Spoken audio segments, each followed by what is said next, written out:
probably tomorrow by the time I'm posting this, knowing me. And I wanted to bring a stupid food that has a little bit of Thanksgiving flair to it. Something you could make if you wanted to and add it as a garnish. But without further ado, pearls, more specifically agar pearls made with beer. This beer from Troegs called Master of Pumpkins. It's an ale and it's brewed with pumpkins and other spices. I believe they're Pennsylvania pumpkins as well, long neck pumpkins. So very cool that they get to use local ingredients. And today we're gonna kind of bastardize that and make some pearls out of their wonderful, wonderful beer. So I'm sorry, Troegs, for doing this, but yeah, it's on theme. So let's dive right into it. You're also going to need about this much canola oil or vegetable oil, and put it in the freezer about 2 hours before you start doing this. You're also going to need an eyedropper. These are really easy to get. You can get them in bulk on Amazon for like $8, so that's what I did. Oil is in the freezer, chilling down, and what we're going to do is we have our ½ teaspoon of agar. We have a measuring cup for a third because we're going to do 2/3 a cup of beer. And then afterwards, we'll be able to get our agar mixture in here, and we can drip it into the cold oil. So we're going to try it. Mix the agar and beer together and then heat until you've reached a maintained low boil. After that, stir continuously until you get like a maple syrupy kind of consistency. Pour it out and then you're off to science class. I actually had a lot of fun with this one, and it was oddly calming to watch these spheres drop to the bottom, so I'm just going to let you watch a little bit of this footage.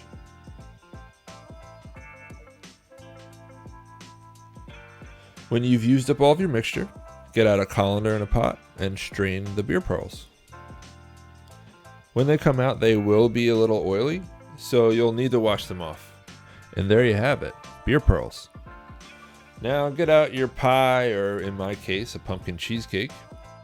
Add a little cinnamon, a little too much cinnamon in my opinion, and then start placing out your beer pearls. I saw some pecans on my shelf and thought, hey, why not? Add it as another garnish. Let's see if beer pearls are stupid food.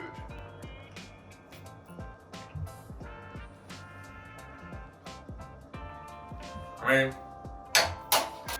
long story short, I don't think beer pearls are worth your time and or the investment of oil that you need, and wasting a very good beer like this one made by Troegs. Beer pearls are kind of stupid. They're just for show. They don't really have much flavor to them. It's mostly bitterness and a little bit of chewiness texture, and that's pretty much all they contribute to a dish. Adding them to a pumpkin pie cheesecake adds a cool little look to it if you want.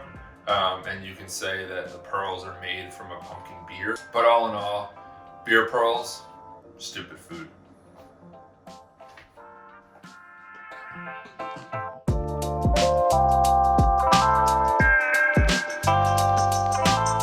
So like I said, we'll be using agar today. It's a powder, I believe it's from seaweed, but I'm going to use the next 20 seconds to talk about Avengers Endgame plot and overdub what agar actually is. So we start off. According to Wikipedia, agar, or agar, is a jelly-like substance consisting of polysaccharides obtained from the cell walls of some species of red algae, primarily ogonori. Agar is a mixture of two components, the linear polysaccharide, agarosa, and heterogeneous mixture of smaller molecules called agar-pectin. It forms a supporting structure in the cell walls of certain types of algae and is released on boiling. There's a lot of uses for agar. You can use it in your desserts, like this one, this pointless one, but you can also use it as a thickener in soups, a substitute for gelatin if you're vegan, but overall, it's pretty fun to play with.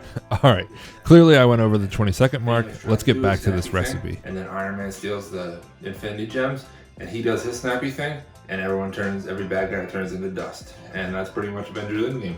Agar.